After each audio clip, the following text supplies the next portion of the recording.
We have a lot of anger.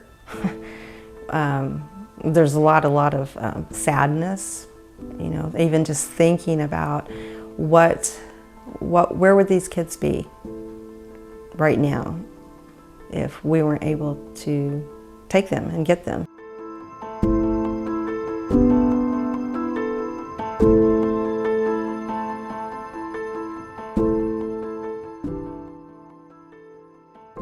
We knew that things immediately were not right. You know, it's just kind of gut feeling you don't trust someone. It started as suspicion that something just wasn't right, but soon Heather Harms knew her grandchildren were in danger, living with their mother and her boyfriend. I gave her a bath one night. She had places all over her back where she'd been hit. She wouldn't tell us what had happened. There were many times that I would go to get them and I would call family and say, I'm not taking them back. I'm not. The stats are alarming and represented each April through pinwheels displayed throughout Benton County. Each pinwheel represents a child and their story and the collaborative work that CAC does to help these kids regain their voice. It all starts with listening. So once she got in, it was her first initial interview with the police, the detective.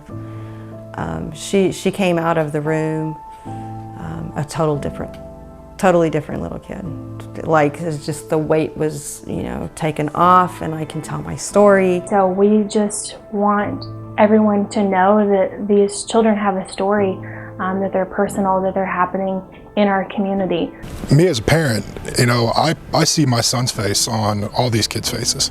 And so I try to incorporate how that would make me feel if my son was in this position and how I would expect his case to be handled, and I try to apply that to every one of my cases. From professional interviewers to counselors, multidisciplinary teams of law enforcement, prosecutors, nurses, and advocates, it's a collaborative effort. I mean, everybody stepped in and we're here to help. And, you know, you call anytime. She's just a different kid. So how do we, as a community, make sense of harming the most vulnerable among us? We simply can't, but we can learn to identify abuse and speak up. If you see all those pinwheels at all those different locations, and it's disturbing how many there are. Imagine how many there aren't.